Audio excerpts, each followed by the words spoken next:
ঋণ খেলাপি, ব্যাংক ডাকাত, দুর্নীতিবাজ, চাঁদাবাজদের জন্য আমরা পরবর্তী বাংলাদেশ জাহান্নাম বানিয়ে দেব ইনশাআল্লাহ। প্রতিদ্বন্দ্বী প্রার্থী হিসেবে আমি এটা দেখছি না, আমি দেখছি এটা ঋণ খেলাপি এবং ব্যাংক ডাকাতদের বিরুদ্ধে বাংলাদেশ এবং সাধারণ জনগণের একটা যুদ্ধ।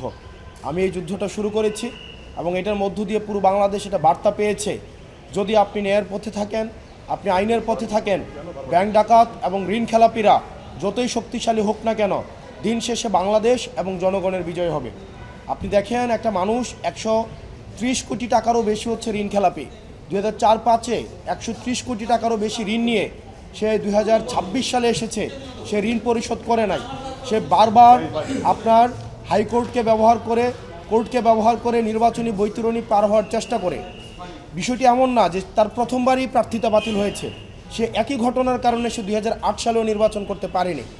সেই জায়গা থেকে বাংলাদেশের জনগণকে অন্যান্য অনেক আসনে অনেক প্রার্থী বা অনেক প্রতিদ্বন্দ্বী প্রার্থী এই ইস্যুটি সামনে আনতে পারতেন, কিন্তু নিরাপত্তা ইস্যুতে আমাদের যে বিভিন্নভাবে বিভিন্ন এজেন্সির হয়রানির ভয়ে, বা আমিও দেখেছি এটা যখন আমি মামলা করলাম, আমার আইনজীবীদেরকে বিভিন্নভাবে ভয়ভীতি দেখানো হয়েছে, আমাকে বিভিন্নভাবে ভয়ভীতি দেখানোর চেষ্টা করেছে, কিন্তু হাসনাত আবদুল্লাহ কখনো কোনো ভয়ভীতির কাছে মাথা নত করবে না।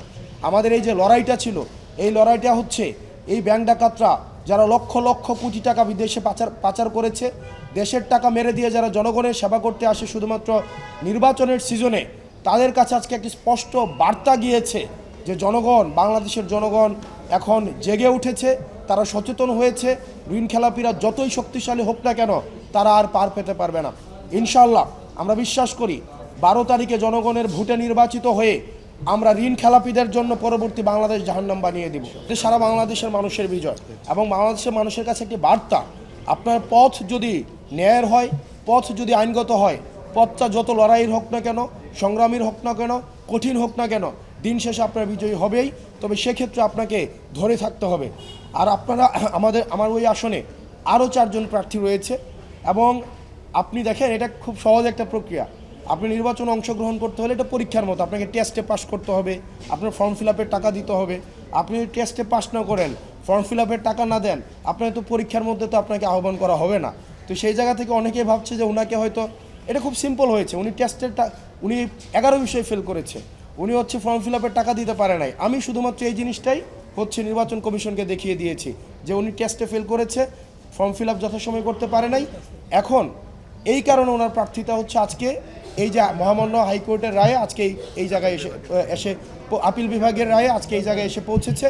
আমি মানুষের কাছে একটা বার্তা দিতে চাই, দেখেন, যারা অন্যায় করে তারা সংঘবদ্ধ, যারা অন্যায় করে তাদের সিন্ডিকেট অনেক লম্বা, তাদের হাত অনেক লম্বা, তারা হয়তো অনেক টাকার মালিক, তারা হয়তো ক্ষমতার মালিক, কিন্তু বিশ্বাস রাখেন, আপনি যে জায়গায় থেকে আসুন না কেন, আপনি বংশ পরিচয় হন আমার মতো, সেটা কিচ্ছু ম্যাটার করে না, কিন্তু আপনি যদি ন্যায়ের পথে থাকেন, আপনার অপরাধীরা যতই ক্ষমতাশীল হোক না কেন, দিন শেষে তাদের পরাজয় নিশ্চিত থাকবে। শুধুমাত্র আপনাকে ন্যায়ের পথে অটল থেকে দৃঢ়ভাবে লড়াইটা চালিয়ে যেতে হবে।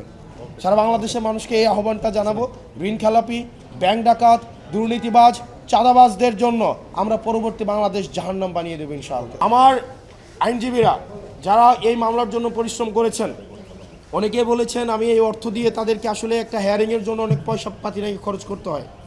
আমি আমার এই আইনজীবীদেরকে একটা পয়সা আমি দেই নাই। তারা শুধুমাত্র একটা নিপীড়িত এবং একটা ন্যায়ের পক্ষে তারা আজকে এই জায়গায় এসে দাঁড়িয়েছে।